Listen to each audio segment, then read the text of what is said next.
O que que o estudo fez? E o que é muito interessante é que a amostra é muito representativa. Eles pegaram uma base de dados de 2006 em 25 países europeus, com 34.477 participantes. Estou aqui com os números para eu não errá-los. E aí eles fizeram um acompanhamento desta amostra e de uma outra amostra, mais 5 países, com dados da OMS, né, que é a Organização Mundial da Saúde, em 2013. E aí essa base de dados foi de 28.772. Ou seja, nós temos aqui mais de 60.000 pessoas em praticamente 30 países. Então o estudo não é um estudo é um estudo que fez com 400 pessoas. É um estudo que a gente talvez tenha que ficar duvidando do resultado, porque não tem uma robustez, né, não tem uma amostragem significativa. Não, a gente tem mais de 60 pessoas. 60.000 pessoas, né, não 60.000. Mais de 60.000 pessoas, em 30 países. E aí eles coletaram tanto variáveis de renda, para entender quanto que essas famílias estavam ganhando e tal, quanto variáveis relacionada ao tédio e outras emoções negativas, como humor, solidão, tristeza, letargia, ansiedade, preocupação, estresse, raiva.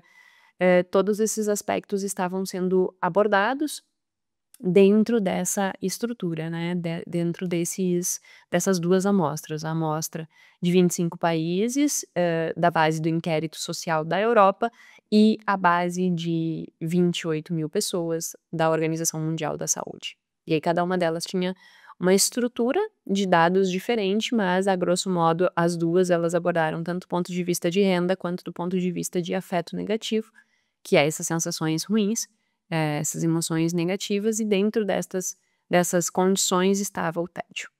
E aí eles fizeram uma relação. Será que quanto maior a renda, menor o tédio? Será que quanto menor a renda, maior o tédio? E aí o que que eles conseguiram, entender, né? Que sim, que quanto menor a renda, maior era a sensação de tédio. E o principal motivo pelo qual menor renda gerava maior tédio é que as pessoas tinham esta sensação de que elas não tinham escolha, de que elas não tinham liberdade, de que elas viviam aquilo porque elas eram obrigadas a viver aquilo. E aí, esta sensação gerava ainda mais emoções negativas. Que emoções negativas? Como eu já disse, ansiedade, letargia, solidão e tristeza. E o efeito, né, nas pessoas com menor renda, em relação às pessoas que tinham maior renda, o efeito do tédio era quase 2 vezes mais. Quanto menor a renda, maior o tédio. E maior o impacto em emoções negativas. O que que nós conseguimos concluir desse resultado? Só para ter uma ideia, na segunda amostra, um aumento, né, que a gente chama um aumento de desvio padrão da renda, então um aumento no número de eu saio de 10 para 11, a grosso modo falando, né, cada ponto de desvio padrão, mas um aumento da renda diminuía em torno de 30% do tédio. Então se eu aumento a renda, diminui o tédio, se eu aumento a renda, diminui o tédio.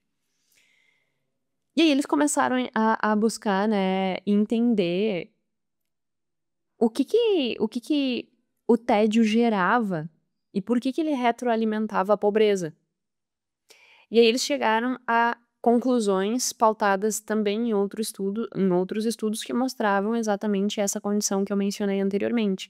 O tédio, ele vai gerar, como essa esponja foi estufando, estufando, estufando, estufando, ela vai gerar essa sensação de falta de controle, de dificuldade de tomada de decisão, comportamentos antissociais, comportamentos com vício, menor a produtividade.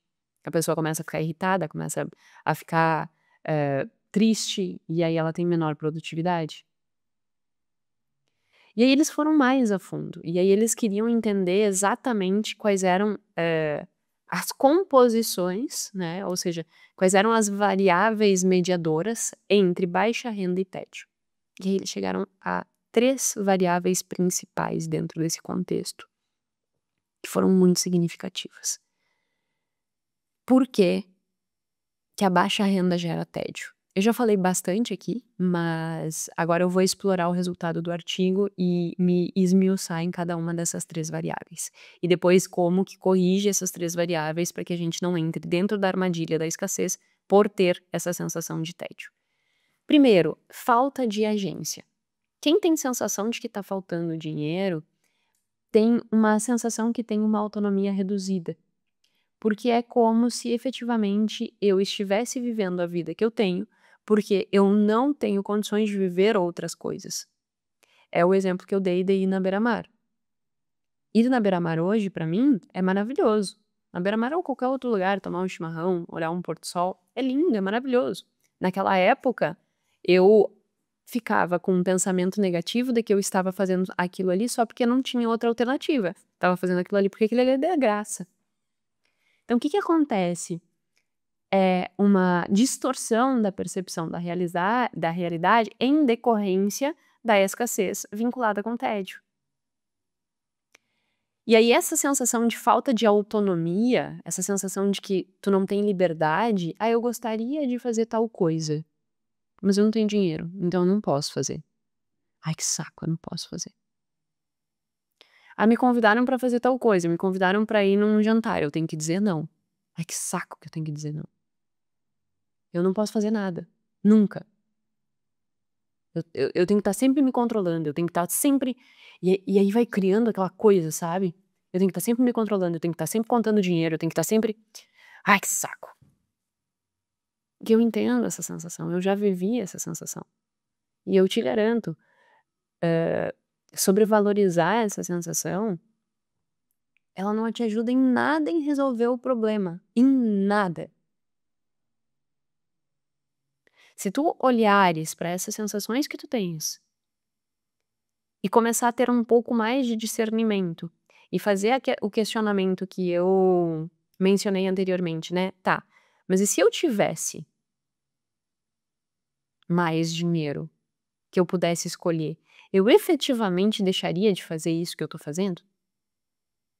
A minha resposta para muitas dessas perguntas é não, porque naquela época eu já lia, naquela época eu já tomava meu café da manhã com Gui, naquela época a gente já ia tomar mate e ver um pôr do sol, e tudo isso sempre foi significativo para mim.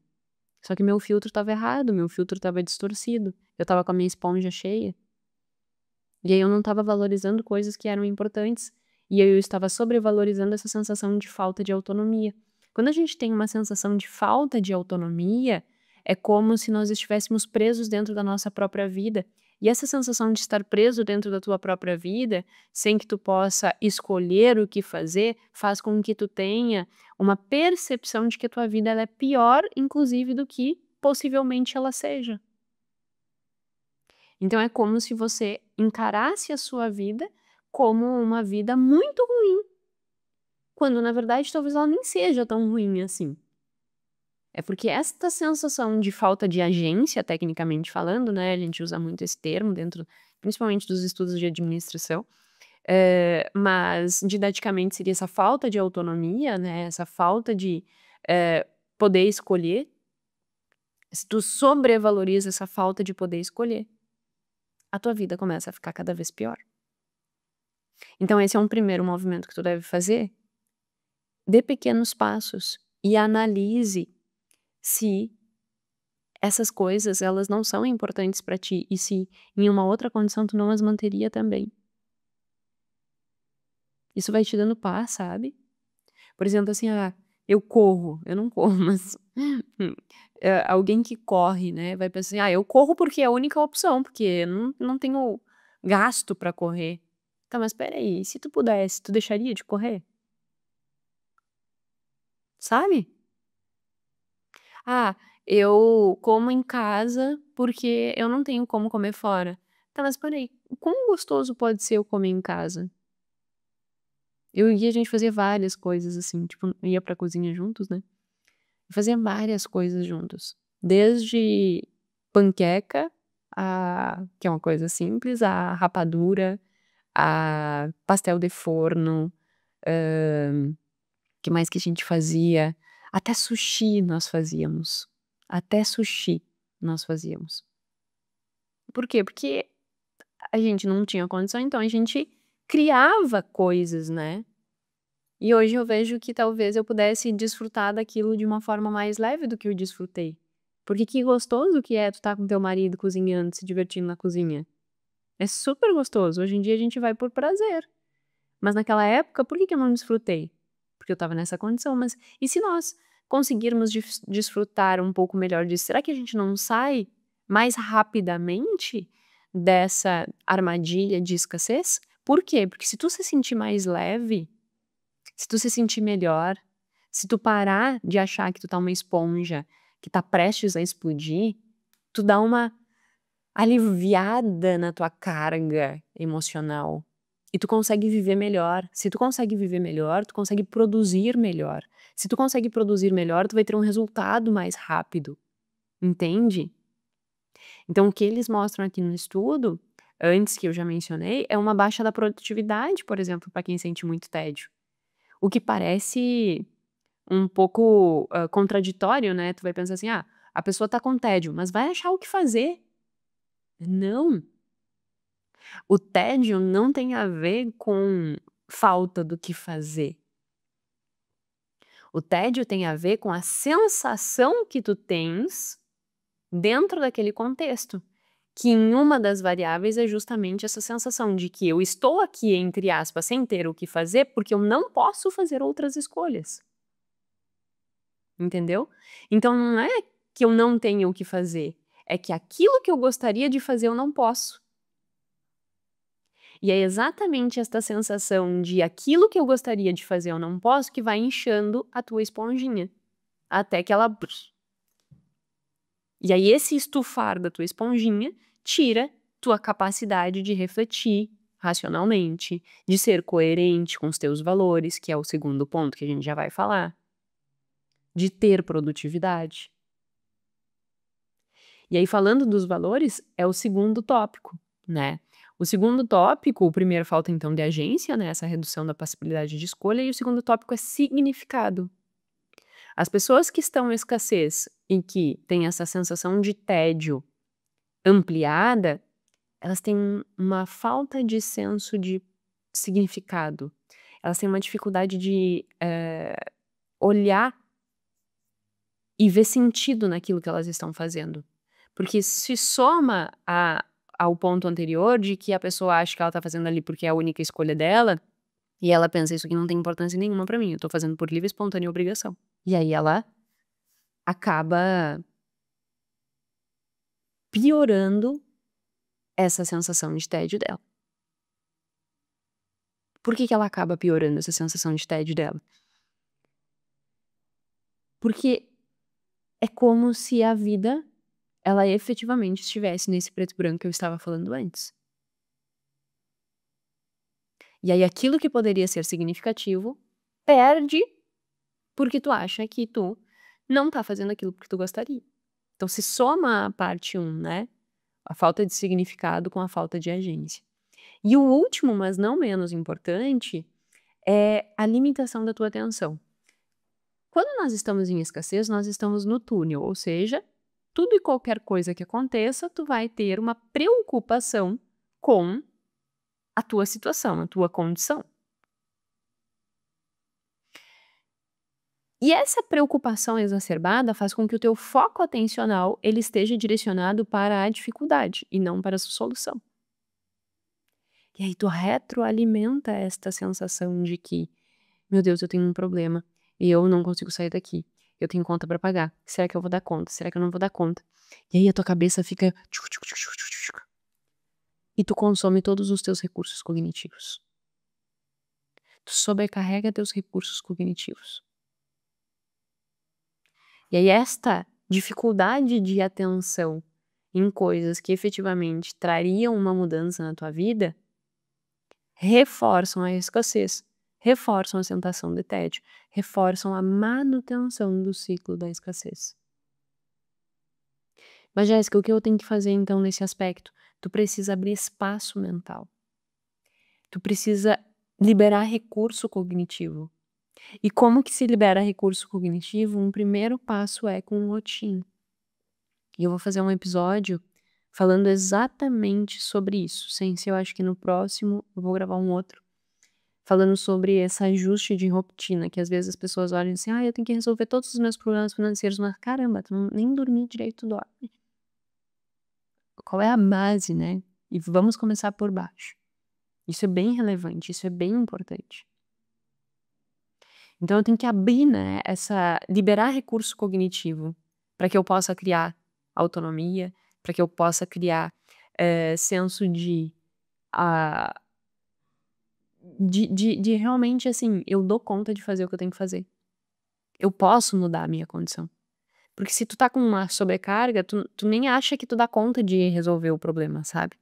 Aí tu passa baixa percepção de autoeficácia e aí as coisas já vão se sobressaindo. Então esses são os 3 pontos que reforçam esse tédio. Falta de autonomia, falta de significado e dificuldade atencional. Tudo isso retroalimenta o tédio. Esse tédio faz com que tu tenha dificuldade de autocontrole, faz que tu tenha um reforço de emoções negativas, como eu já mencionei, tristeza, solidão, letargia, ansiedade. E aí justamente o que tu deveria fazer, que é entrar em ação, tu não consegue. Aí as pessoas julgam olhando pra ti dizendo assim: "Tu é preguiçoso". Não, na verdade o que está acontecendo é que tu entrou no ciclo da escassez. O ciclo da escassez te gerou tédio, esse tédio te gera tristeza, essa tristeza faz com que tu não tenha motivação suficiente para agir e fazer o que precisa ser feito para mudar a tua vida. E aí, tu retroalimenta a escassez. Por quê? Porque tu está numa condição em que tu não consegue agir. E ainda por cima se sente extremamente mal por causa disso. Te preocupa, fica ansioso, fica preocupado, fica triste.